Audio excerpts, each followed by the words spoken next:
All right, ladies and gentlemen, at this time, we want to welcome you to Focus on Liberia. Welcome and welcome to yet another edition of the Opposition Perspective with Robert Moncio Kpadeh. Welcome to the broadcast. Hit the share button quickly as you usually do for us. Let's get as many people as possible to follow this broadcast, the Opposition Perspective with Robert Moncio Kpadeh. This program comes on every other Sunday at 2 p.m. Eastern Time, which is about, I believe, 6 or 7 p.m. GMT in Liberia. Another edition, and I'm Anthony C.A. hosting. Let me share with you what we have. The gentleman who is the chief discussant of this program, Rabbi Moncio Kpadeh, he is the leader of the One People Revolutionary Movement. He has been here propounding the issues, but he is a leader of an institution that is also engaging on the ground. We want to know a little more about this institution. Rabbi is here to share that with us. For the issue, we'll be discussing the family account on EPA Officer Mervin's death. The family, they are telling a story and they are saying what the government told the Liberian people is completely far from the truth. Who is telling the truth, the government or the family? Also, the Senate staffers quagmire continue for salary arrears that the staffers claim that the Senate owes them. So we are asking the question, does the Senate owe its staffers? Rabbi is here to help us discuss that. Also, does the opposition CPP have a plan?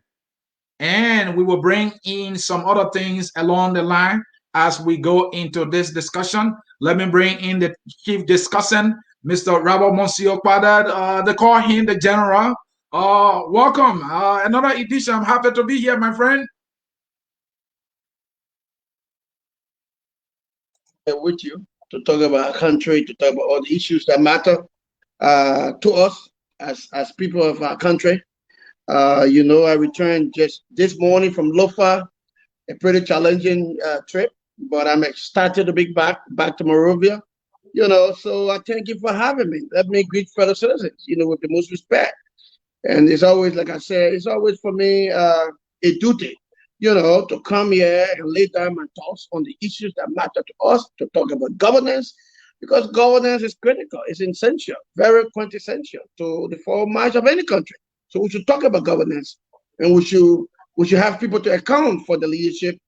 And so I find it as a duty, and as a patriot, when duty calls, a good patriot obeys. So that's why I'm here. Thank you for having me. Robert, we are always happy here at FOL to have you because we know your perspective is always succinct when it comes to the governance issues of our country. And that is why they program the opposition perspective. I couldn't be so happy to have a gentleman with, an impeccable intellect to discuss the issue of governance without fear or favor, irrespective of whoever is involved. And so this edition promises to be exciting. Let's get to it quickly. Let's start with the One People Revolutionary Movement. I understand it's a pro-democracy and political advocacy organization. You've been on the ground, you've been engaging citizens, your compatriots, in search for a better Liberia. But there are many people who don't know what have been some of your engagement. What is this institution? And share with us some of your work. We established, with will and courage, established the One People Revolutionary Movement. Few progressives and revolutionaries thought it was necessary for us to do so. Why? Because we believe that in order for us to advance our democracy, in order for us to put premium and emphasis on governance, in order for us to sanitize politics, because politics is so contaminated in our country, it will require, quite frankly, sitting down with the people and providing them political enlightenment. At the end of the day, Our people are the one who possess the power, the uncommon power, to go and vote leaders in office, public office. They vote for representatives, they vote for senators, they vote for president, and sometimes in the future they might be voting for city mayors and superintendents to ensure that those offices have got some quantum of independence to do their business. Be that as it may, if we do not provide political enlightenment and consciousness for our people will continue to vote people on the basis of rights, on the basis of campaign paraphernalia, on the basis of political largesse, on the basis of patronage, on the basis of rhetoric. And politics should not be all about rhetoric. Politics is an art, very decent art, through which people can seek an opportunity to serve their country. In our country, in Africa, by extension, politics has been demonized. Politics has been used just as a mere vehicle through which people can rise to the stage, grab political power, enrich themselves, misrule the country, betray the masses. And this is absolutely wrong. This is reprehensible. So the mission and the vision and the philosophy of the One People Revolutionary Movement is to provide political enlightenment for our people on the basis of political governance. Who should they vote for? Who should be president? What are the characteristics that our people in the generality should look for before they devolve their authority? Meaning because when you vote for somebody, to make that person a lawmaker or to make that person a president or vice president, whatever, you ultimately devolve your authority to them. And so they represent your interests. So if you do not devolve your authority to people who've got character and reputation and outstanding in society and true patriots and who are pure nationalists, want the best for the country, that will go to the legislature or go to the hollow chamber of the legislature and advocate for you and make good laws for you and have oversight responsibility rather than conniving and colluding with the executive to misgovern the country, to plunder and loot the resources of the country. It's sad, pretty sad. So we take it on ourselves with willing pleasure, guided by patriotism, love for our country, and we do this in honor of the country, to go across the country, traverse the country. I just returned from Lufa, a very wonderful trip. And we're trying to establish the OPRM in Lufa and to stamp our authority there. And basically, so that the team in Lufa will begin to have a whole conversation with the chief, with the elders, with the women groupings, with the religious groupings about political governance. We want to educate our people on the relevance of political governance, how they should be served. When God established our country and blessed us or endowed our resources, the resources He endowed our country with should be used, to benefit our people and put economic, dignity on their lives, not to impoverish them, not to enrich political leaders, not to enrich a president or a senator or a representative. The resources of the country must be harnessed along the lines of transparency and accountability and be put to the disposal of the people through roads development, or capital development, through education development, through healthcare development, vaccinate our kids, and give our people the life they deserve, But again, that can only come to reality if our people, all right, muster the consciousness to vote responsible leaders in power, transparent leaders in power, capable leaders in power, patriotic leaders in power, leaders who, are very searing and very hungry and very, genuine about pushing the country forward, the country first, and that country last, country first. And if country first, we do everything to put emphasis on our country, to put emphasis on our people, drive our people, propel our people from poverty to middle class, and to wealth. These things are possible, provided we put in place a better governance system, provided we have good leaders providing the leadership that will propel our country to noble heights. So our job, in effect, is to provide that consciousness across the length and breadth of our country, meeting all demographics, going to every nook and cranny of our geography, you know, and traversing our entire domicile to have this conversation with our people. So as it is, we are established in Lima, we are in Bonn, we are in Colorado, and I just returned from Lofa just probably a couple hours ago, and we started holding conversation with folks in Lofa, young people and elders, to see how we can establish the OPRM, and the OPRM will go across Lofa like they're doing other places and begin to educate our people on their rights. All right, on governance. What is governance? What governance is all about? What is political leadership representation? What is all about? What they should expect from the leaders? And if the leader failed them, what they should do? You know, so those are the things we should do. In the civilized society, citizens, I mean, are conscious-minded. Citizens are enlightened. And it is because citizens are enlightened, they vote leaders. And because they are enlightened and further conscientized, when the leader fails, then they stand up and resist the leaders.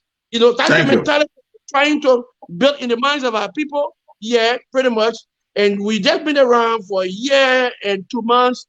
You know, we got paused in during the COVID-19. It paused. You know, our tour across the country, pretty challenging.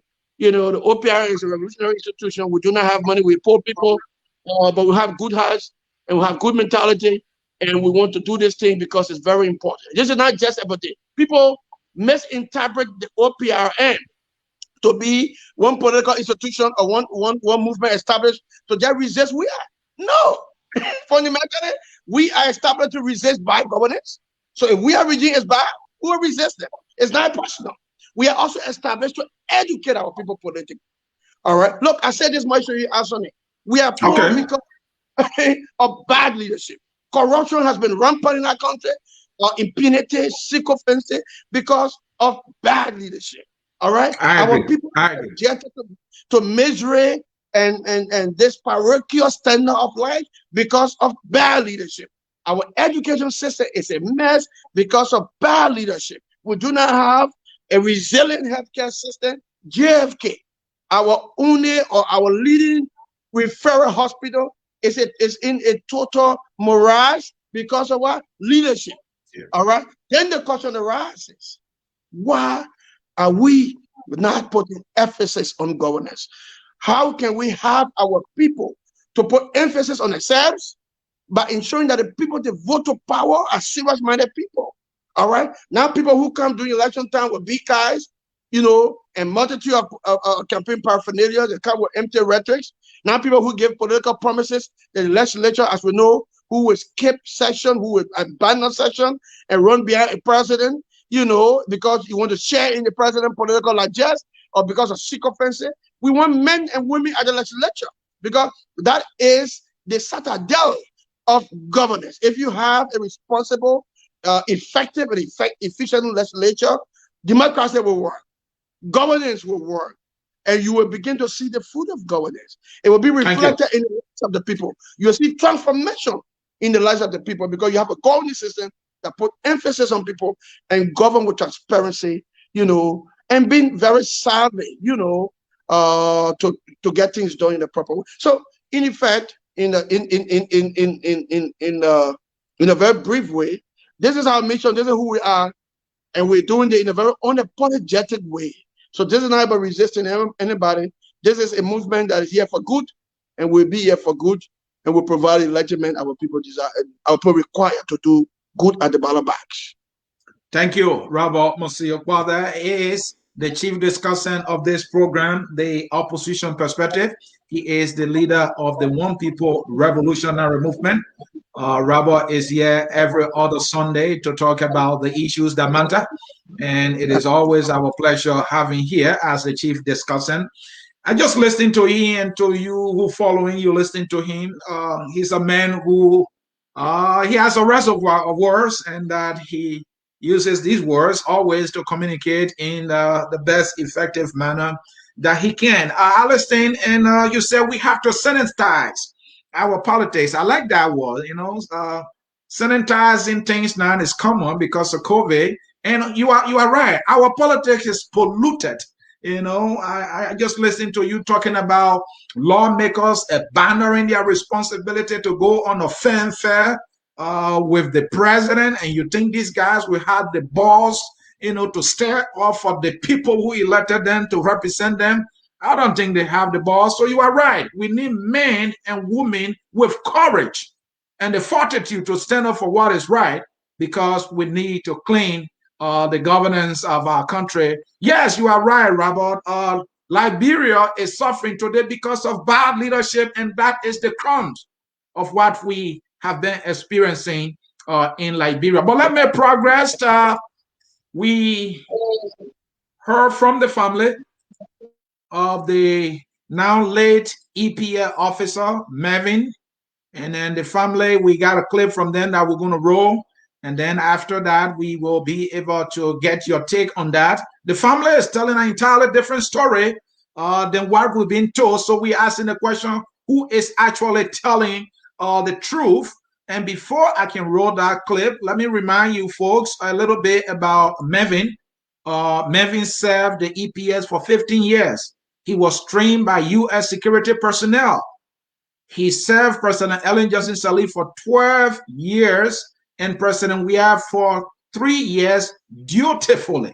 This is the person that we are talking about, but there's a lot that been going around about his character. But the family is saying what the government is telling us is completely far from the truth.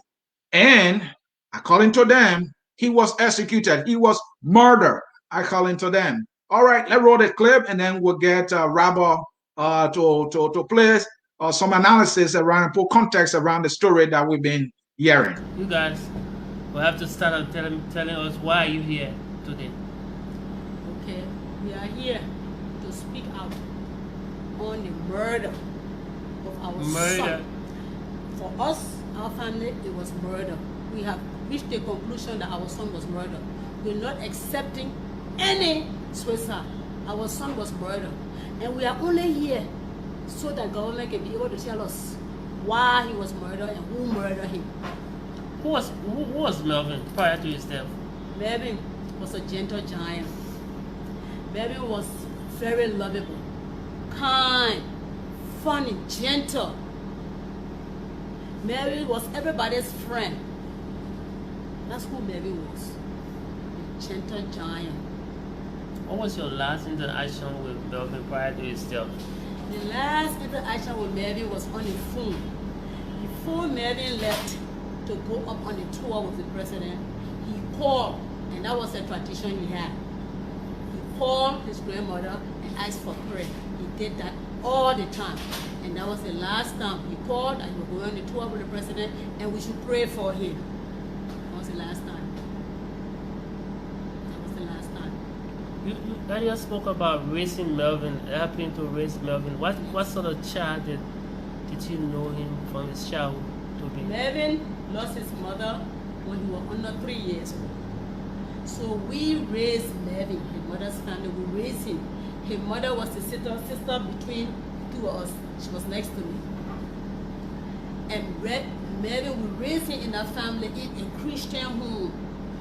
This is the first cousin right here. All of these kids were raised together. Melvin had never had any problem. He was raised as a normal child. Loving and caring. That's who Melvin was. And when he became a young man, he went into the world with the same attitude. Today, you will see people talk about Melvin all over. They will give you that character of Melvin. That's why when people come to us and tell us that our son killed himself, this family, no matter where you take us, this family is not going to accept that our son, he's not even capable of killing a fly. He's going to kill himself? No. If our son wanted to kill himself, he was a trained officer. He would have taken a single bullet. He would not torture himself by shooting all over his body. Who would want to torture themselves? And the circumstances surrounding this death is why we really have the family to say, our son did not kill himself. And we want to know who killed him and why. That's why. And what have you been told by the government? They say he committed suicide. The family said, no. Capital N-O, no. He did not commit any suicide. The people took Melvin's life. and we won't answer for that. He will not serve his country for 15 years on a decent record. Then you kill him and want to bury him for that record to go into history. No wonder. We want our son's name to be clear. He never killed himself. We want justice for Mary. They must clear Mary's name. Then the government got the nerve to come to us after they killed our son. It took 2 weeks. Nobody came to us to even say, people, you're sorry. Nobody came to us to say anything to us, to even officially explain to us how our son died. That has not happened from government yet. But 2 weeks after his death, they come to us to ask about his burial. 3 weeks after his death, they come to say they can only embalm him. Have you seen the body of Bevan? I've seen the body. I've seen the body of Bevan. And the body I saw, he had dressing on this side of his head, he had dressing here, and he had a dressing here. When I looked on his abdomen, I saw a hole through his shirt. I saw a hole there. When I was trying to go lower to the legs, we were not allowed to go that far. And we left the funeral home. So those things are assault on my son. I'm sorry. I need a different answer than the suicide. We're not going to settle. This family will not settle for any kind of suicide. They must clean up the record that he made for this government. He lived his life. This is a man who put his life on the line when you are working with the president. Do you know that a bullet comes that the bullet guys can take bullet for the president? Now this is the man who is laying down his life for his country. Robert, it's hard to follow. You just listening our hearts, and and our heart out to the family. But there you have it. What do you make of all that? Look, this is emotional for me. This is heartbreaking for me. I give the family my prayers. I give them my sympathy. I give them my love. I'm praying with them. Emotional because I know the young guy, very regimented state security officer. I knew him when he was very much younger because when I went to school in my Gibi, from Konola mission to Samuel Green's mission, I saw this kid grow up in my Gibi. I said, young boy, I know him very well. Then I became minister a couple years back. He was already EPS guy and one of the ranking members in EPS. He was trained, I guess, abroad. Very regimented guy. A couple months ago, I bumped into the guy in the PV area. I even gave him lift. We talk. He said, "Oh, people, I follow you on Facebook and stuff like that." You just you all have to do what you have to do. But we have to do our part. So look, my heart bleeds for the family. I listened to the mother in a very emotional way, in a very meek way. I mean, I see the grief, very, very unimaginable. I mean, the grief is, cannot be measured in any quantum. This is heartbreaking. Now, my only response would be this way. The government claimed the man, it was a suicide, even though the explanation is very questionable. And we talked about it the other day when briefly we talked about this thing. And I said to you, it doesn't make sense to me. It's unwise, it's illogical. Pretty much it doesn't make sense to me that someone would take a Magnum, pistol and put 3 bullets in the head. Because I think you put one bullet in your head, even an elephant, what drop for a Magnum. You're talking about the head. This is very sensitive. Just run the entire body. You're not talking about the legs, or somewhere else. You're talking about the head. And you put in the bullet there 3 times. And we raised concerns that this is questionable. And knowing the kid, or the gentleman he was, very regimented guy, very steady, very lively, it occurred to me the last time when he talked with the guy that he had anything psychological going on. You see people psychological depression from their faces, from their deportment, but that didn't happen. I didn't see that. Now, the family now has a position. It is the family, it is the government position for the family position. The family is saying to us unequivocally, emphatically, that they do not agree that the son killed himself. They're not going to take the suicide explanation. They believe that the gentleman was murdered. He was murdered in cold blood, by my contentment in the EPS or my contentment in the government. That's what the family is saying. The mother has seen the child, seen her son. And she says she saw other marks beside the one on the head that were, plastered stuff like that. She saw other mark on the abdomen and other places. She's saying it, not me saying it, not you saying it. Now, what I can suggest or recommend, we are on obligation as a country to give justice to the man's family. We are on obligation to ensure that we dig deep to establish if there was a mother who was the killer. We are on obligation to ensure, all right, that we dig deep and get the facts and circumstances around the death of this young man. We should do that for the sake of humanity. We should do that in the name of justice. We should do that. Mr. Weah, who is the president of the country, and this man serving as EPS man, because EPS served the presidency. He should take interest in this. All right? He is a father. He got children. He should listen to the cry of that woman, of that mother, and begin to act accordingly and appropriately. The body must be reserved. We must have independent forensic investigation that will come here and conduct autopsy to establish. And that's why we say forensic, because forensic will establish everything around the death. All right? Not just ordinary medical autopsy, but forensic autopsy. All right? Because the woman saying she's screaming, the man's body got marks here and there and stuff like that, and they don't believe, absolutely don't believe that the boy murdered himself. And we'll talk about that last week in our Sunday issue.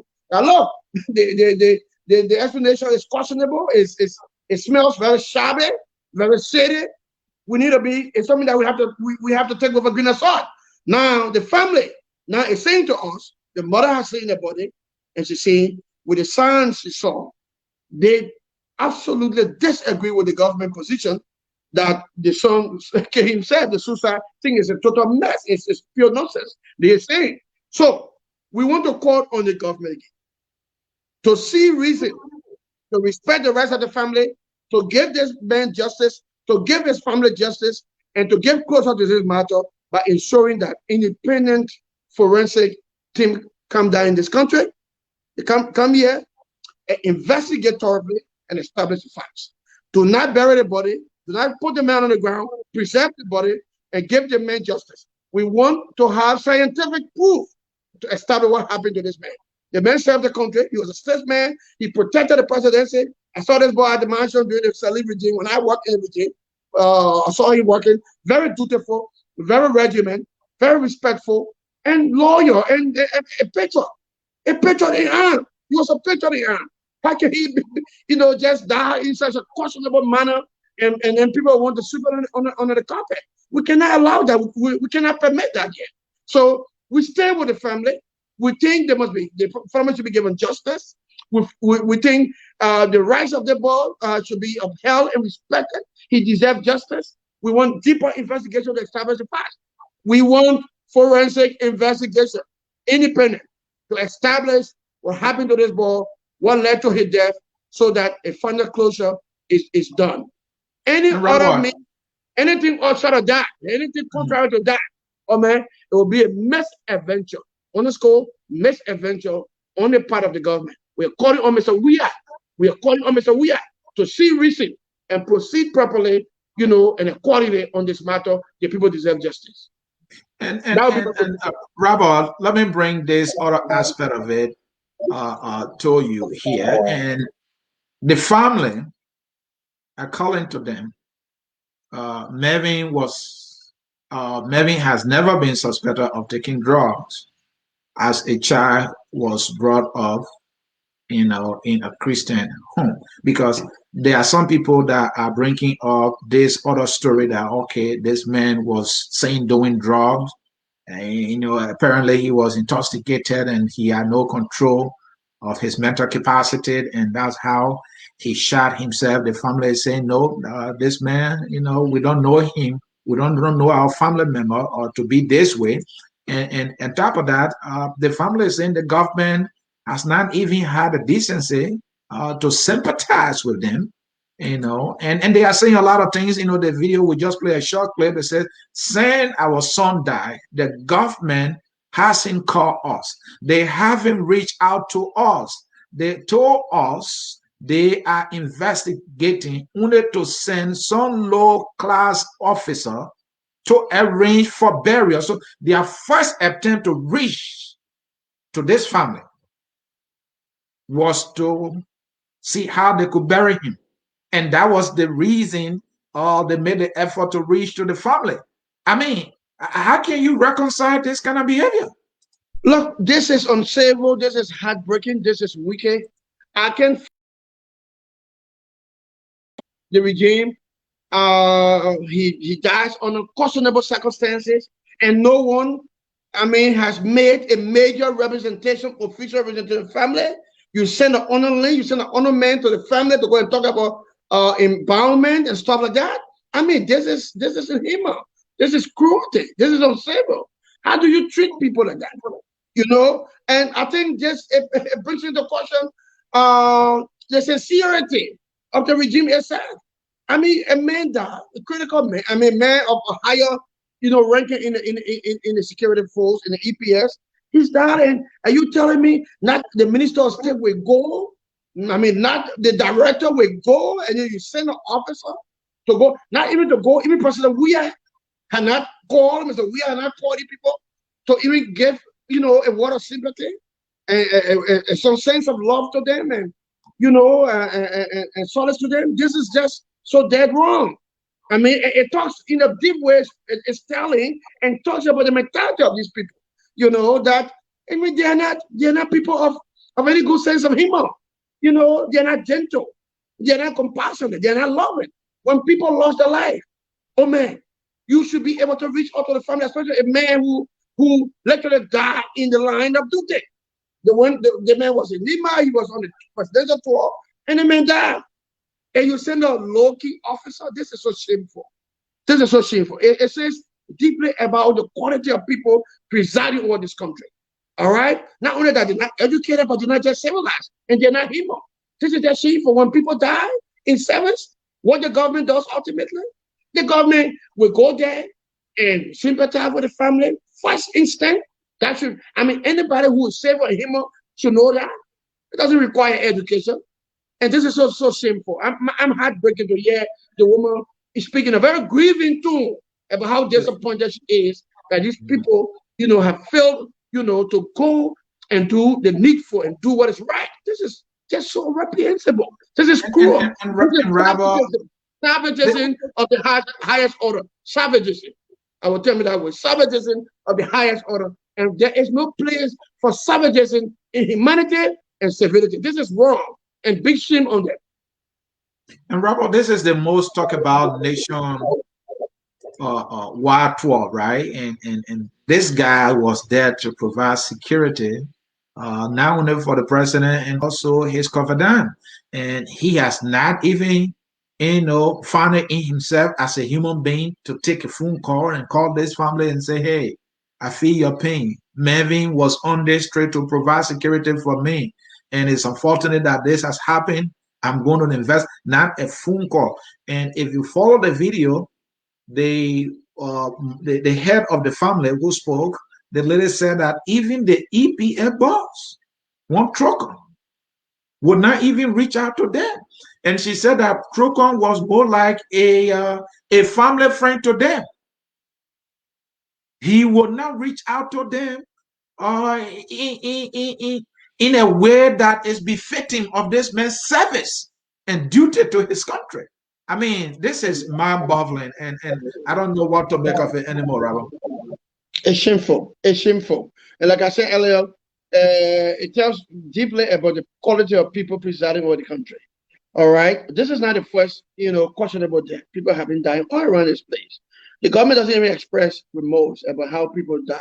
We follow all the issue with the auditors and stuff like that. The questionable, the manner in which they die, you know, and how even the government responded. When the people were discussing the issue of the death, the guy from the auditors from the LRA, you had the information minister coming out to even lie and give false identity of the people and said they were not auditors and stuff like that. What would you be discussing the legitimacy of the people's position when people had died? The first thing that runs to mind should be sympathy. All right? So you should be very sympathetic. You know, you should empathize with the people. You should be praying for them and showing them love. And you're trying to delegitimize the people by saying why they were not even auditors. That was the information minister saying that, Mr. Ledger Hurrani. You know, so it just says to you the kind of people presiding over this country. We in the hell. We're in the hell. But I can say to you, we stand with the family, we pray with the family, we give them our love, We're gonna stand with them. We want independent forensic audit for this young man. He deserves justice. We should give all our citizens justice. When people die and their family, raise issue about the death, and circumstances around the death, and believe that something shady went on, we must give them the opportunity to be heard, and we should provide advice. And the best way forward is science. We must have science establish what happened and give justice to the man before he is buried. I think the family should stand their ground.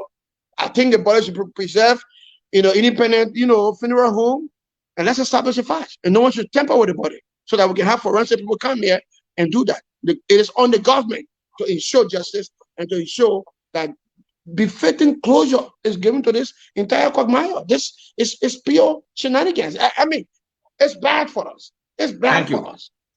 Thank you, Robert. And there is a comment here that I have to read, which is significant to this conversation.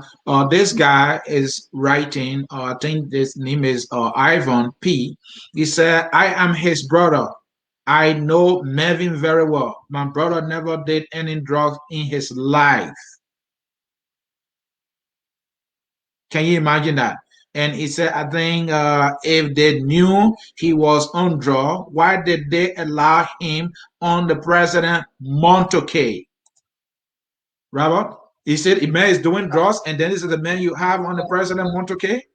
So who making that the guy was doing drugs? Who making it clean? The government? Oh, well, surrogates of the government, that's the story they are bringing, and they are assassinating this dead man character. Okay, you see, so that's why, so you see, it strengthens our argument, and or it argues our point in a very solidified way. Establish the facts by what? By science. The forensic audit, people will come. If the man was on drugs, they will find a specimen or they will find substance of the drugs in his body, and they will prove it. So their war versus our war or versus the family war, all we all want is a fight. So get the forensic auditor to come, an independent forensic officer. They were established as a what the man, because the drugs will be in the system if the man was on drugs. But I know very well this guy, I know very dutiful, very disciplined, very regimented, was never on drugs, But again, I'm not the one to make any judgment. All right. I want science to be the judgment. I want justice guided by science. All right. The science was established, the forensic science was established. What happened? Whether he was on drugs, whether he was killed, whether he was murdered, whether it was a suicide, the forensic audit will establish the facts. Preserve the body. Let's show respect to this man for his service for our country. He was a warrior. He served dutifully for our country. His family deserve respect. His spouse deserve respect. His kids deserve respect. They deserve justice. So I'm not going to play to that kind of cheap narrative about someone taking drugs or whatever. We say, look, there's a solution. All right? No one in a rush. You don't need to rush to bury the man. Keep the man body, preserve it in a very safe way. Let's establish the facts by forensic audit. What happened to the body? So I agree with the family. We give them our prayers. We stand with them, and that's our position on that.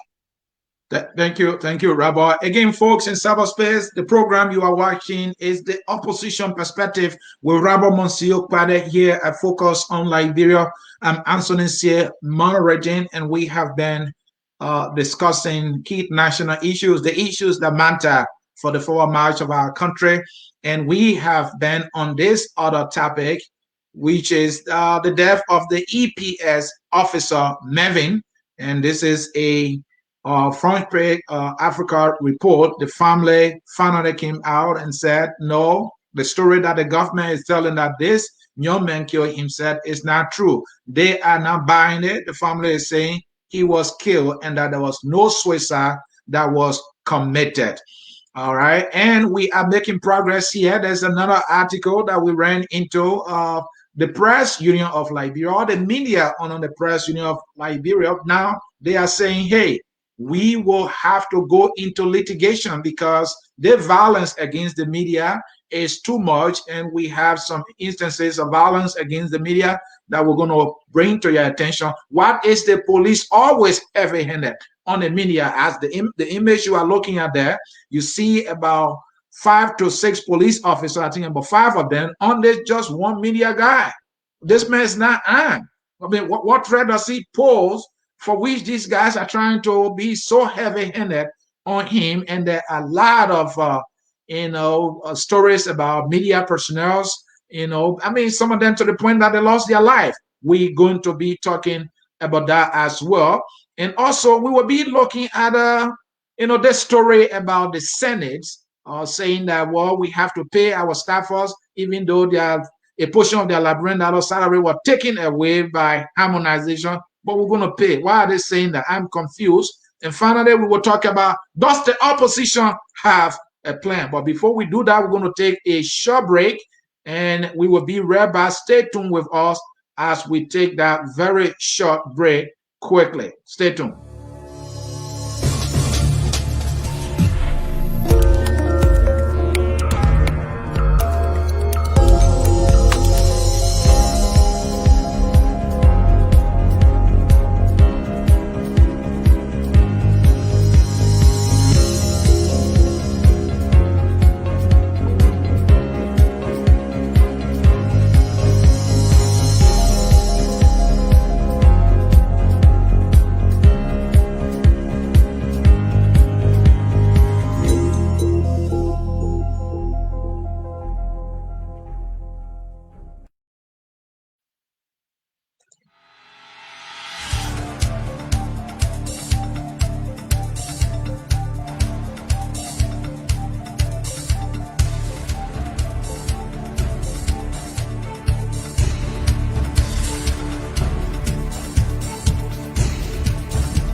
All right, folks, in cyberspace, we are back here with you. Welcome and thanks for staying tuned as we continue with this broadcast. Again, we want to remind you the program you are watching is The Opposition Perspective with Rabbi Moncio Kpadeh. Rabbi, let's come to this story. I don't know how to really explain this. Harmonization, according to the senators themselves, ended a portion of the Liberian dollars pay for their staffers. And then they said that when that ended, they had the responsibility to have informed their staffers that, hey, the portion of your Liberian dollar salary has ended. But they failed to do that. I mean, as though that was so difficult. All you needed to do is just call these folks and inform them that, hey, this is what happened, so you're not going to get the money anymore. But they are saying, well, they made a mistake. They didn't tell them. And so they're going to pay. They're going to take the money from their own benefits. And this thing has been going on about a year now, and these staffers have been protesting and protesting. What is going on with the harmonization? Look, in the first place, and that's what I talk about, leadership and the responsibility of leadership and how people need to put emphasis on the plight of our people. Look, this is the first time I see a government try to even reduce a purchasing power. There is a contradiction. You come with this big talk about, propos, how do you argue or reconcile the proposition that you advance an agenda that is pro-poor, quote unquote pro-poor. I think this is pure rubbish. There's no pro-poor yet. But how do you reconcile that you advance an agenda that is pro-poor, meaning an agenda that put premium on poor and try to lift the poor, was cutting the people's salary? All right, as a student economics, it is a contradiction for you to advance a process to reduce poverty, but you reduce purchasing power.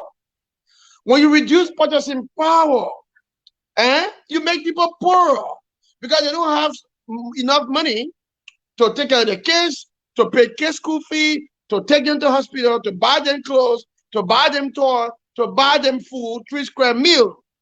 So how then are you fighting poverty? When you're reducing purchasing power. By the way, how much do these people make at the level of the legislature, at the executive, I mean the civil servant? How much do they make? So in the first place, it was wrong. It was utterly wrong. It was reprehensible. It was stupid. It was illogical to even reduce the people's salary in the name of trying to save money here and there. If anybody's salary should have been reduced, it should have been the senators, the lawmakers, the ministers, and top position, not the civil servant. In the first place, I didn't support the harmonization process. I think it contradicts even the pro-poor agenda, because the pro-poor agenda should be putting emphasis on the people. All right? It is. It was a misadventure. It doesn't yield any result for a government who claims it advances an agenda that put premium on the poor people. Okay, because when you say poor, when Captain Sankara launched the pro-poor agenda in Burkina Faso, the emphasis was placed on the people, giving them job. What he did, he slashed the benefit and salary of ministers and lawmakers and people in powerful positions and put emphasis on the common people, the civil servants, the farmers, and the doctors and teachers. But you're slashing teachers' salaries. You're slashing nurses' salaries. You're underpaying doctors. You're underpaying the civil servant, all right, who will the going concern of the government, who run the government machinery. It doesn't make sense. How do you argue against? How do you make a solid argument, a resourceful argument about your proper agenda when you're reducing people's salary? All right, so it's a contradiction in the first place. The legislature should have resisted that. They should have resisted that, because the legislature, they are there to represent the interests of the people we talk about, the civil servant, the common people, the teachers. Because when you reduce a teacher's salary, you harmonize a teacher's salary, and yet argue that you want him to be effective in the classroom. What sense is that? How genuine can you be? Now, the legislature, the lawmakers who are the people deputies, all right, should have been the one to say, no, we resist this. All right, let's enter the thing. The board that started, the 12 board that started a final ministry and derive at this nonsense harmonization, and the effectuated it, and the legislature brought into it. This is shameful, and this is a dereliction to duty I'm talking about at the legislation. This is the kind of corruption, this is the kind of collusion I talk about at the legislation. How could you collude with the executive, to subjugate the people to more despair, to more despair, to more misery? It doesn't make sense. In the first place, I reject the harmonization aspect, especially with the category that deals with slashing poor civil servant salary, teacher salary, police salary, military post salary. You should be dealing with ministers and lawmakers. You got a lawmaker making $10,000, $15,000, which is a pure travesty. How do you pay a politician who goes to job 2 times a week, $15,000 or $10,000, and pay a teacher who goes to class every day to train our children, to teach our people? All right, pay a lecturer. I'm a lecturer. Yeah, I make nothing. If I tell you how much they pay me a lecturer, you wouldn't believe it. Absolutely nothing. But I impact knowledge. But the people who go to job, how they kind of go to session regularly, I pay $15K, and they ride car that exotic cars that cost around $60,000, $65,000, and they got access to a lot of opportunities. The government pay everything for them. This is pure nonsense. Government should not be established to grease the pocket of politicians. The lawmakers are politicians. You should get a small salary. When you go there, you should go there to serve your country, not to go there to enrich yourself. So in the first place, I reject that, and I frown on the Senate for even allowing that nonsense called harmonization to take effect and injure or harm the poor, the tiny shoestring, the shoestring salary of these staffers. Now, number two, where do they find the money from? I hear you say I miss on this because that they will pay the money and fund the money. Are they their own government? The legislature is not a government. It's not a government of its own. If you approve, if you give your blessing to the harmonization, it takes effect. You can be trying to glean money from here, for input. Because when you glean money from the Senate budget, you will be undermining projects. So how do you? It doesn't make sense. It's not genuine. It's not honesty. So I don't understand that. And this is the reason for continual protestation. To pay people their salary to work, to get paid their own time and to pay them the just salary, it doesn't happen. But in the meanwhile, Mr. Weah, his wife, they get fast salaries. The ministers are well paid. The lawmakers are well paid. This is pure nonsense. This is travesty. I don't like that. And I don't like the way we dehumanize public servants in this country. And Rabbi, let me bring the other aspect to your attention. You know, we have two houses in the legislature, and their harmonization affected, both the Senate and the House of Representatives staffers. Now, unlike the House of Senate, the House of Representatives is saying here, this is pure and simple. I mean, the harmonization, the government, implemented, and then your salary staffer. So they call them to a meeting and say, hey, that portion has ended, so we don't have money for you. Where we're going to take the money from? We don't have any, because the budget has been passed. So there's nowhere we can take money. First of all, there was a government policy. So we all have to abide by this policy. And this policy was welcomed by the direct representative of the people, the Senate and the House of Representatives. So the House of Representatives, at least, you can say the SSR leadership are telling them, hey, this was a policy and this is the impact. You have to live with it. There's nothing we can do about it. Unlike the Senate, they are there scratching their heads, trying to find money, and according to them, they're going to take money from their benefit. So Akara's great came and said, look, you can't do that. The budget, when the budget is passed, it's become law. How dare you go to that very budget to move money around? So again, my dear brother, this is what we have.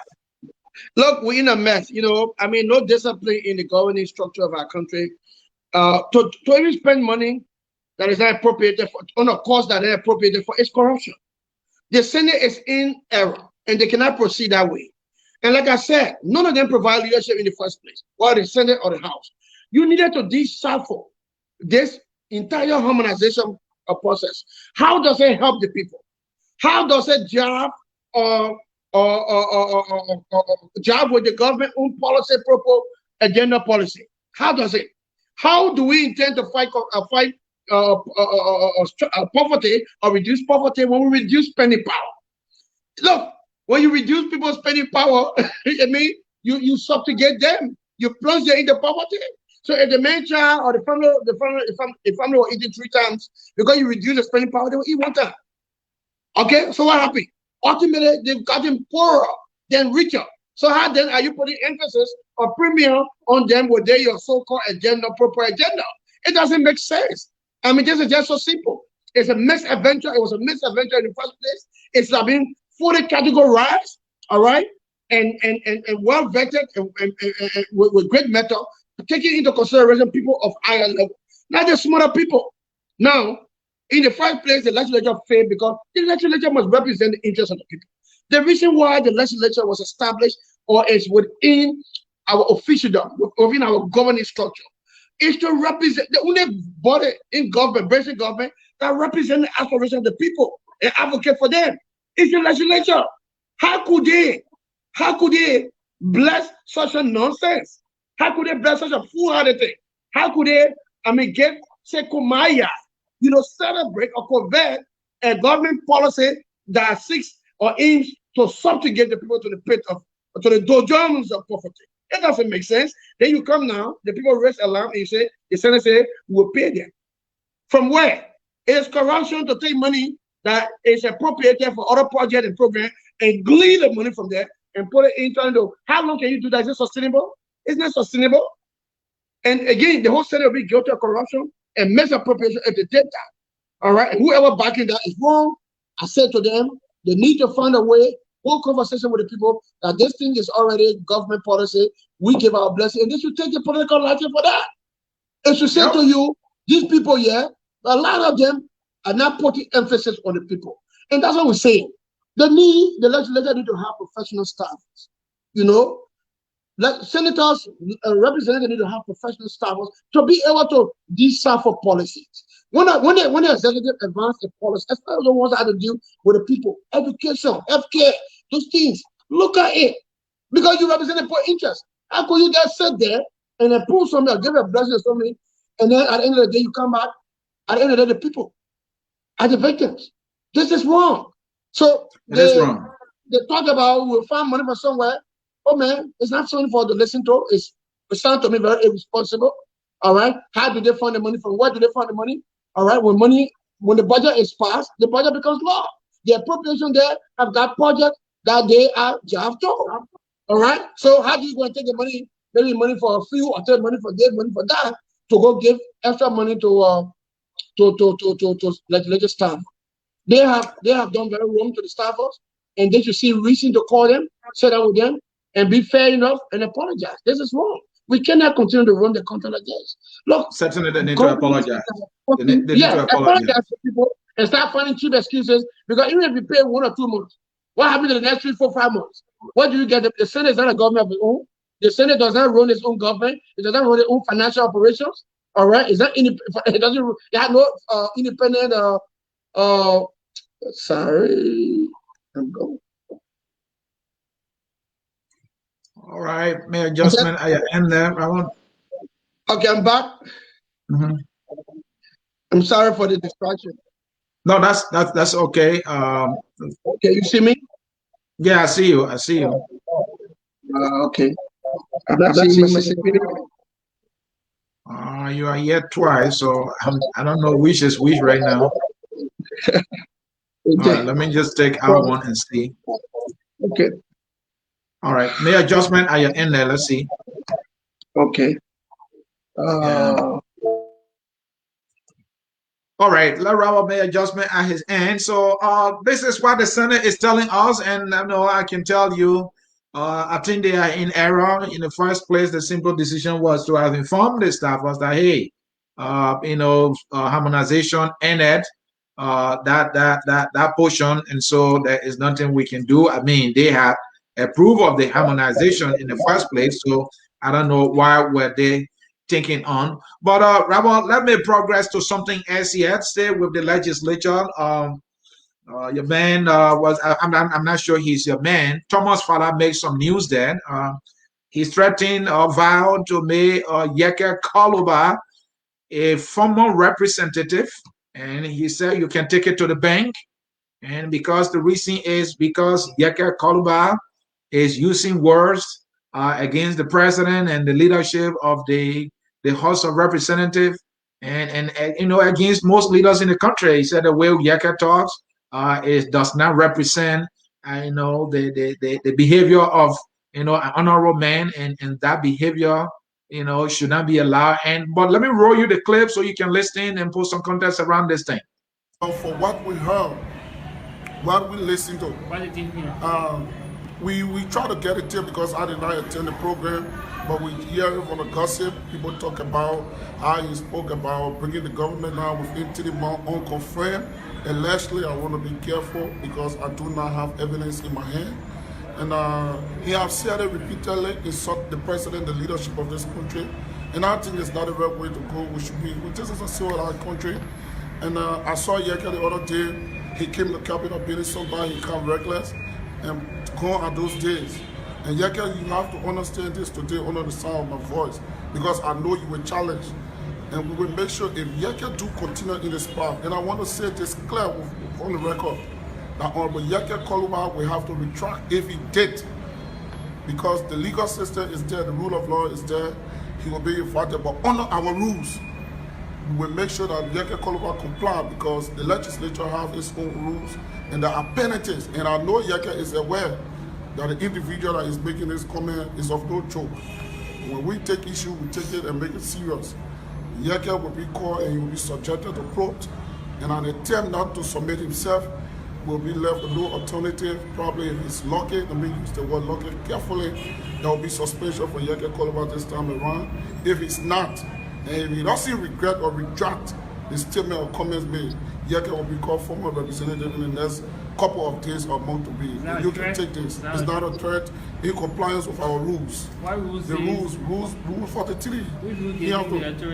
Rule 43, we can suspend, we can expel. If I or my father do misbehave, and in the belief of my colleagues, they believe that my attitude brought the body to public disrepute, and I can raise this requisite number to suspend, we can suspend. Even our speaker can be removed for a cause. The rules there is clear, so he is aware. So if we continue in this path, because I know when he gets this recalling, he's going to respond. And if he don't respond without giving regret, Yeke will become former representative, and you can take this to the bank. Okay. So I'm concerned about. There you have it. You can take it to the bank. I don't know, Robert, these CDC guys, this bank. Mamba Molu told us we should take it to the bank. Thomas Farah is going to be elected a senator. It didn't happen. I don't know what happened to that bank and the Carlos Great Bank. These guys keep making big mouth and they can't stand by it. But there you have it. What do you make of that? I think just reckless obsession. You know, people just pretty much power drunk. They sometimes come across as being very paranoid, just paranoia. Look, why I don't support Yeke's combustible and vocal style. You know, I think people can disagree and express themselves in a very unique way, void of the vulgarity, void of the combustible nature. But again, probably that's a style. I don't support that. I don't like that. I will not do that. I don't think we should trade in insults and vulgarity. However, the man you just brought, what moral ground does he have to even cast expression? He works in a House of Representatives that is very ineffective and inefficient. They are very corrupt. He's been involved in and accused of also. The person said, in fact, he's not even speaking with any authenticity. He said he doesn't even know what the man said it, gossip and blah, blah. So I don't want to go into what Yeke said. But I do know Yeke combustible and vocal style. Do I support it? No, because that's not my style. I think you can disagree with people like disagree with the regime and the status quo, but I don't go using vulgarity. I don't do that. Again, that's Yeke's style. In this is the country we have. But the CDC, all right, that's their style. The rest of the CDC people, that's their style. They've been communicating in that style and fashion. That's their language.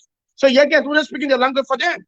All right, they used to insult President Salih, you know, said horrible things about her, the grade and all the other people. So that's their style. So maybe Yeke is speaking in the language they understand best because they're not intelligent people. Sorry, they're not disciplined people. That's how they talk. So Yeke respond to them in such manner.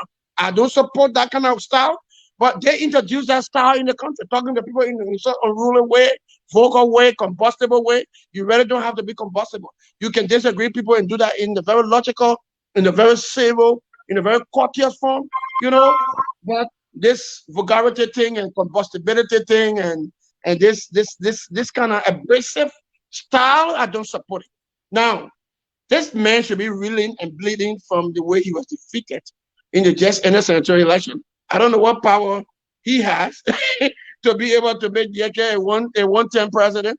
That is in the jurisdiction of the people in Yeke. One-term representative. One-term representative. That is in the jurisdiction of the people of Yeke's district.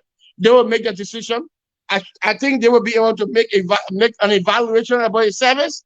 Has he performed well? Has he served the district? Has he kept his promises? Those will be the fundamental things the district will look at. Has he been able to impact the people? Has he kept his pledges to the people? For me, those are the fundamental issues. Yeah, Yeke may be combustible, he may be vocal, but let's leave him as he is and allow faith to be his judge. Let's look at his function as a lawmaker. Is he performing to the taste of his people, to the liking of his people? Has he kept his pledge? The Nemo just did a microscope, a barometer, the entire legislature with respect to the performance. Very wonderful piece of job they did. They brought some, they disgraced a lot of lawmakers. I don't know what is Yeke grading.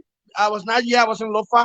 I need that report, but I think it's a pretty good job to begin to microscope the legislature and their performance. I want to know what happens with the Yeke district and other districts, but some of the lawmakers, you'll be shocked. People that saw Kobe, other people came down very bad. I mean, they failed. They failed in the last 3 years. They failed their people big time. So for me, I read that report. Yeah. The argument should be more funny matter. Now, every other thing he's saying over there for me, they're conjecture. Just pure conjecture. But you get that, we'll find way to moving this and the other. That's political. I mean, I think more or less trying to please Mr. Weir. I mean, that's what they're doing. They've got the majority. Let's see what happens. But that should not be the argument because no one, the group from the CDC, they can't followers of the CDC do not have the moral standing to cast a special on Yeke because they are the one who be involved in the kind of civil, discourteous, act. They are the guys who always doing it in a more horrible style and fashion. The regurgitate messages that are so demeaning and so horrible and below the belt. So we know them. So you get probably speaking in the language I don't understand best. That's the language I understand best. That's all I can say. All right. Thank you, Rabbi Moncio Kpadeh, the chief discussant of this program, the opposition perspective, answering, say, moderating. Of course, you are watching Focus on Liberia, where we discuss the issue that matter. We educate, we elevate, and promote all things Liberia, and we are promoting the political discourse of Mama Liberia, and we do that so fearlessly, and we don't care who get hurt politically. Let's read some comments, and then after reading that comment, I will bring in a segment. I have a question here for Rabbi Moncio Kpadeh. You are listening to him. He's firing. He is a member of the opposition blog, or he supports ardently the opposition blog. And we have a question here for you. Now that Mr. Weir, from what we're getting from him, he and his team not up to the task, does the opposition have a plan? Robert has a task to tell us because we need an alternative. If this one the Liberian people chose is not working, it seems not to be working for us. So we need one. Does the opposition have one for the Liberian people? Now your comments while Robert take a little break. Let me read some comments here quickly. This one is from Abbas Ma. I'm following from the office of the Solidarity Movement in support of Senator-elect Brandon Samonka. Thanks for always bringing sense to the national discourse this person meant to discuss. Now somebody supporting Brandon Samonka. He does not care about his quote-unquote tinted record. He's supporting his side. This is why these politicians and their soldiers do, their political soldiers, they support each side. They don't care whether Mama Liberia is getting crunched in the middle. Same water rights. Why the antiquated language of revolutionary? How does that represent forward-looking and innovative change for a better Liberia? Well, if you don't want to be a revolutionary, we are talking about revolutionary, revolution of the mind, I should put it rightly. This is Abu Bakar Khan following live from Lagos, Nigeria. My man, when the general is live, people from across Africa are listening. This is from Honorable Jide King, Liberians and their crap mentality. I don't know what you're talking about.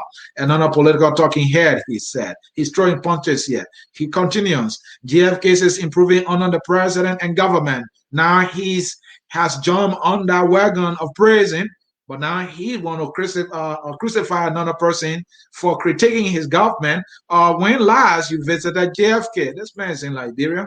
The opposition perspective is not the facts. Well, it's your cookies jar. Maybe you should take a piece and eat. Honorable Jide again, Mountain, ask yourself the question. I don't know. Let me leave that one. Let me see what is Mountain saying. My daughter was to be admitted at JFK. They told her that no bed to admit her. All right, Jide King, there you have it. Somebody is sharing a personal experience with you. These guys are going back and forth here. So let me leave them alone. Let them fight their fight. This one is from Mohammed. I agree with the mother. Mom, your son was killed by an order from the highest. He writes. This one is from Rufus. Rufus writes, when the killing starts, it does not stop until the dictator is forced out of power. Some people are getting philosophical in your comments, Robert. Let's continue here. This one said, it is so sad that the president himself, as a human, would not reach out to the family to express his sympathy. That got a good point right there. Emmanuel Jackson, watching from Boston. Oh, yeah, that is a comrade here in the U.S. He's watching religiously. James Zodwa, you should give your text message to fund the war to force him out of power. Nonsense. I don't know why you're trying to talk that. Let me see this one. Sam Waller again. Sam Waller is always busy. Hold on a second. Didn't salary reduction begin in 2015 and 2016 with reduction in minister and deputy minister and autonomous agency and head compensation? Believe he's asking the question. Well, Samuel Twe is the chief adjective of harmonization. You should direct your questions to him. Maybe he will have an answer. I don't know. I know they cut people's salary. That's why they're protesting. I can't express my own opinion. Then I'm Costa Cha. Ha ha. They are fighting here. Let me see this one from somebody I know, Professor Aze Zawlo. Have you followed the harmonization program at all? You are very much ill-informed. I said, do this for me. Get me Samuel to let him come and explain the harmonization. That brother will not even show up here. He is a political coward. He goes to where the choir is so that they can sing the chorus together. He doesn't want to come here. He did not say he will make Yeke a wanted representative. He said the horse can suspend or expel him. And you got that one right. He said he will make Yeke a former representative. That's why he said, thank you for that correction. Hilary Nua, you talk too much. Oh, this person is writing something that is not professional. You know, this intellectualism, folks, when you come to A, be civil. You know, you can be forceful with your language, but be civil. We use words here, but we use them courteously, even though they are powerful. Let's hear this one. No, you can't start insulting people. We're talking about these things and you still want to insult. Well, Rabbi, I don't want, because of time, to respond to these comments, but you can do. You are a man who knows how to get around these things. But the question I have for you to close this broadcast, because we're going 1 hour, 15 minutes already. The opposition,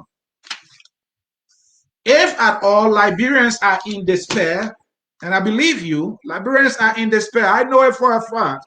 I get a lot of phone calls. I'm paying attention to these things. They are in despair. So we must find an alternative. The question is, where do we look? I believe we can all agree it's in the opposition bloc. Yet the question is, does the opposition have a plan for Liberia, Robert? Look, more than ever before, it is a matter of exigency, urgency, to get Mr. Weah out of office by way of the ballot box in 2023. Mr. Weah has proven to be unfit. He's proven to be a flunky. He's proven to be incapable. He's not a man of honesty. He does not know how to run this country. For the most part, his leadership is a total infamy, meaning a shame. This argues our point in a very strong way that Mr. Weah should be removed from office. Now, so it puts the burden on the opposition. Now, does the opposition have a plan? Well, perhaps they have not unhatched the plan or exposed the plan. I want to believe they do. I want to believe they do have a plan. There must be a plan. The CPP, firstly, internally has a structure and organize itself and solidify itself to fight. Don't forget, it will not be a walk in the park to get Mr. Weah out of office. Mr. Weah is a sitting president. He has money, he has power, he has guns, he has everything. All right, to commandeer, election result in his favor. So you will need a more progressive, pragmatic, solidified, united front in the opposition to be able to get Mr. Weah by way of the ballot box. So to do that, we have to be genuine. We have to begin, at least before the end of this year, identify who will be on the ticket as a leader. The first, that's about internal structural organization. The opposition need to find a way to establish who will be the leader of the opposition ticket. All right? They also need to establish what will be the clear agenda they want to they want to espouse, all right, so as much better than what Mr. Weah and his bunch are doing.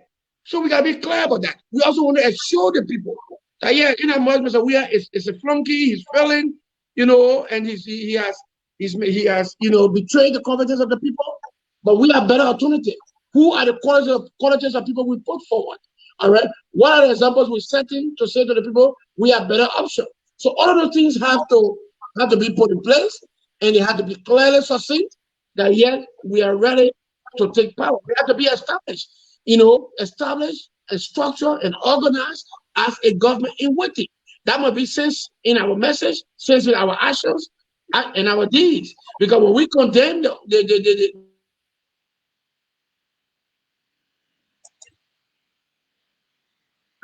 What happened at Rabo's end? Rabo, are you there? All right, folks, there is a glitch at Rabo Moncio Kpadeh's end. I think he was answering a question whether the opposition has a plan. Let hope that he returns.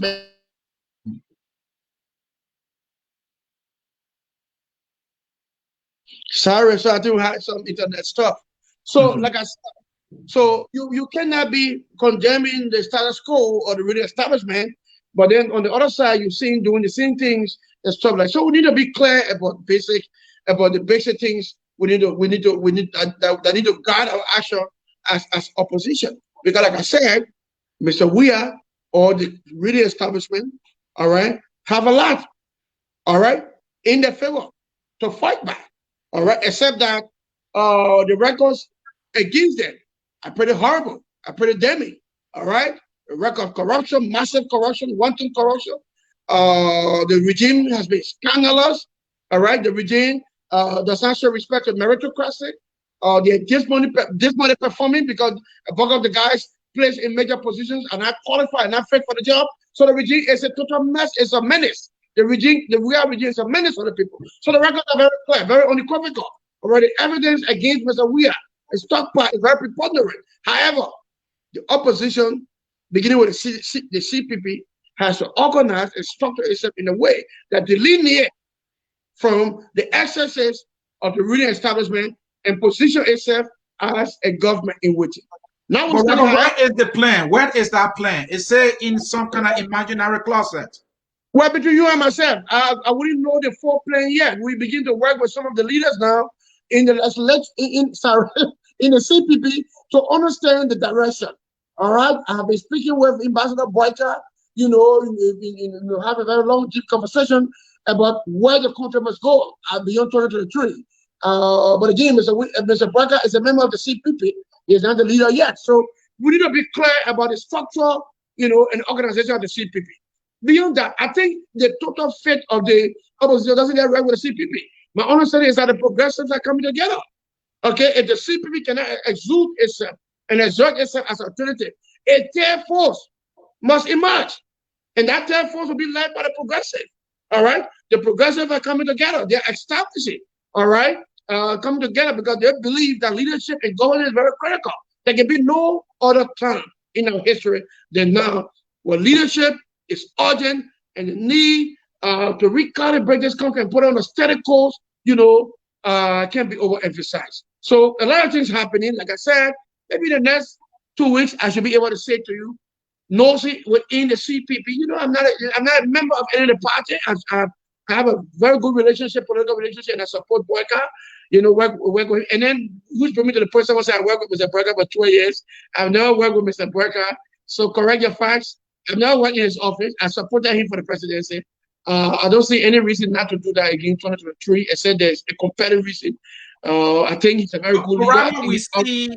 We see Mandan Saleh stay along the edges of the opposition corridor.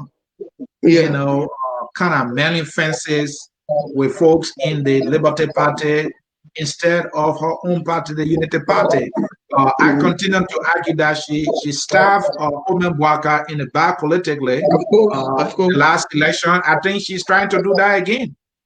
Look, you know, at the end of the day, as people of God and people of faith, we allow faith to be the judge. At this point, we want to put more emphasis on the Liberian people. We want to work with the Liberian people. We are aware of the machinations unfolding. We are aware of planning to put spanners in the work, because some people who are vestiges of the Liberian politics, all they do is they throw spanner in the work, you know.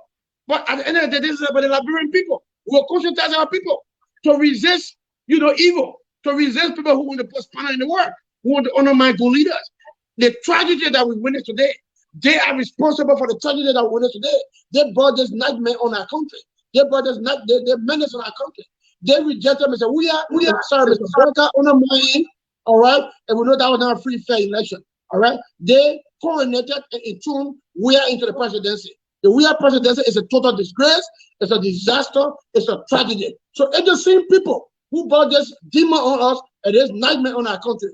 Now engineering, okay, and masterminding another evil again to plunge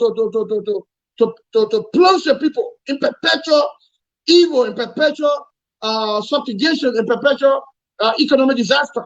Look, I say to you, the gods of our land will rise.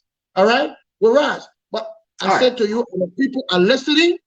Our people know who is better prepared to lead them, who has the wherewithal and the temperament and the experience to lead them, who has the country at heart. And so a person who wants to undermine black presidency, you can understand what that person will be doing such, because that person should just be nothing but a symbol of evil. And we will fight back. We will fight back. This is about the people who own this country together. All right? You cannot continue to be the one, misguiding in the politics of our country and contaminating the politics of our country. As I said, we need to sanitize the politics, because rather than politics helping our people, politics now has become a problem for our people. And because some vestiges, evil vestiges, are in our politics, are the reason for this, and we're not going to bow to anybody. We own this country together, and we will stand up to ensure that it works. So you can be doing all your photo shoot here and there, you can be doing this, you can be doing that. At the end of the day, the Liberian people will speak. And this election 2023, oh man, we will ensure that it is a fair election. No man can mess with this election. Nothing will happen. Rawa, I'm here. We will be following, and I hope the opposition is going to get this thing together, because I see that the madam is up to something, and you know how calculative, and she's the one. When she says she's going to get it, she always get her way, and so I'm worried, because the one she just got her way, and we know how things going, and so I'm fearing that she might get her way again. I say this much to you, Anthony. There's a God above all. There is a God above all. And we will do what we have to do. We'll do what we have to do. We'll work with our people. I just came from Lofa. I'm going to Nima in 2 weeks. We'll work with our people. We'll provide a consciousness for our people. I talk about OPRM operations and the mission. We will do that. Our people deserve better. The cars were decked against Dillon, right? He ran against the ruling party. They put millions of dollars, the same father that he just brought on, against Dillon. They don't have nothing. Absolutely. He spent no money. He had nothing to spend. But he became senator. It should speak to the conscience of our people and the dedication and the decisiveness of our people, that they want to see leaders, who will say no to evil and who will depart from doing things in darkness. They will depart doing the wrong things, and try to work to put the country on a status quo. It's not going to be perfect yet, but people are gravitating there, and we'll help to prepare our people there. So look, we respect everybody, but we fear nobody. Okay? We respect everybody, but we fear nobody. We'll do our job, and we'll work with other people. Thank you, folks. That was Robert Moncio Kpadeh, the leader of the One People Revolutionary Movement, and he is the chief discussant of this program, The Opposition Perspective, with Robert Moncio Kpadeh. Robert, we are always grateful to you, when you bring your, brutal tenacity to the discussion here. We always appreciate that. Let's hope that after next, we will have another exciting edition, so that folks, will get to know how the opposition sees it. We near Liberia. We got to fight for that Liberia, and we have to listen to every side. Thank you so very much for coming. Folks, this is what I have to close with, and it's written by Dr. K. Mosenamwe, or Dr. Professor K. Mosenamwe, and this is what I'm going to close with, and he titled it, The Crux of a Country. He writes, quite easy to know the crux of a country. Those who, political prestos, he called them, twist and turn, like boneless beings shaping themselves, any which way they fit the situation and circumstances. For personal comfort, they are more shaping all letters of the alphabet when explaining themselves anyway. You know they are crows of the country when they whisper and dodge about. He continues, you know they are crows of the country when nothing their partners in crime do that is worthy of reckoning. For them, white comes off as black, yellow comes off as green, and red comes off as blue. For them, arms are legs, ears are eyes, bellies are butts, he continues, and toes are fingers. You really know they are crows of the country when God comes off as Satan, and though Satan is the best thing in the world, you know they are crows of the country. Dr. K. Mosenamwe there using a legendary pen and trying to narrate that there are folks in the country who are crows. They see black, the thing is white. When they see someone suffering, they think that is enjoyment for them. Until next time, I'm Anthony C. saying to you, bye-bye and thanks for watching The Opposition Perspective with Rabbi Moncio Kpadeh. Our song, We Are All Liberians, that nationalistic song that should be taking us to that glorious land of liberty by God's command is taking us home. Bye-bye for now. We are Liberians. Liberia is our home.